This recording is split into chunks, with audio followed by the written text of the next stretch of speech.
ఒకసారి అన్నీ కూడా ఒకసారి వెరిఫై చేయించడం జరుగుతుంది మన డిపార్ట్మెంట్ స్టాఫ్స్తోని. సో రెస్టారెంట్ వాళ్ళు కూడా ఎవరైనా నాణ్యత ప్రమాణాలు ఎవరైనా పాటిస్తలేరు, ఆ ఫుడ్ క్వాలిటీ మెయింటైన్ చేస్తలేరు, సో స్టోర్డ్ ఫుడ్ ఎక్కువగా వాడుతూ ఉన్నారు అనేసి అంటే ఆల్రెడీ మనం ఇంతకుముందు కూడా కొద్దిమందికి నోటీస్ చేయడం జరిగింది. సో ఎవరన్నా అటువంటి చేసినట్టయితే వాళ్ళ మీద కూడా చర్యలు తీసుకోవడం జరుగుతుంది.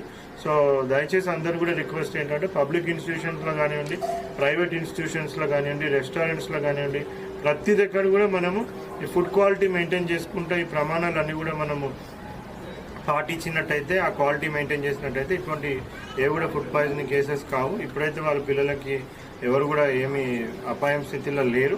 బట్ అయినా కానీ కూడా మనము అలర్ట్గా ఉండి వాళ్ళని ఎప్పటికప్పుడు కూడా మానిటర్ చేయడం అనేది జరుగుతుంది.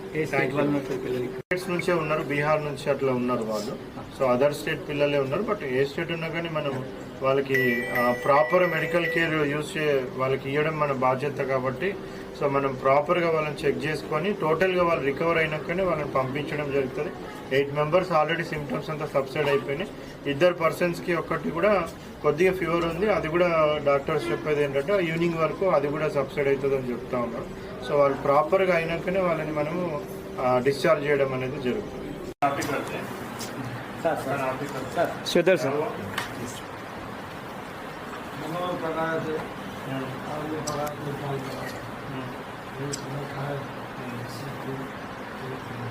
खाने के बाद इमीडिएटली हुआ, कुछ देर के बाद हुआ? तो फ्रेश है खाना नहीं तो आज रात का मान सुबह का खाना रात का है।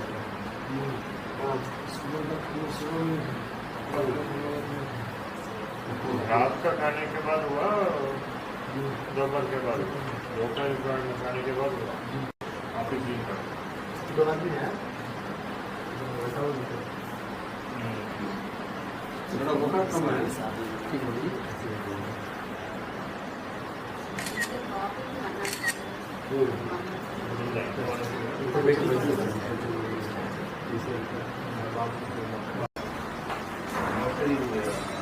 आपको ఏమన్నా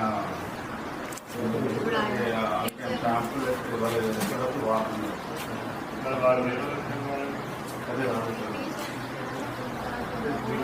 బయట ఏమంటారు మిస్టీ వస్తుంది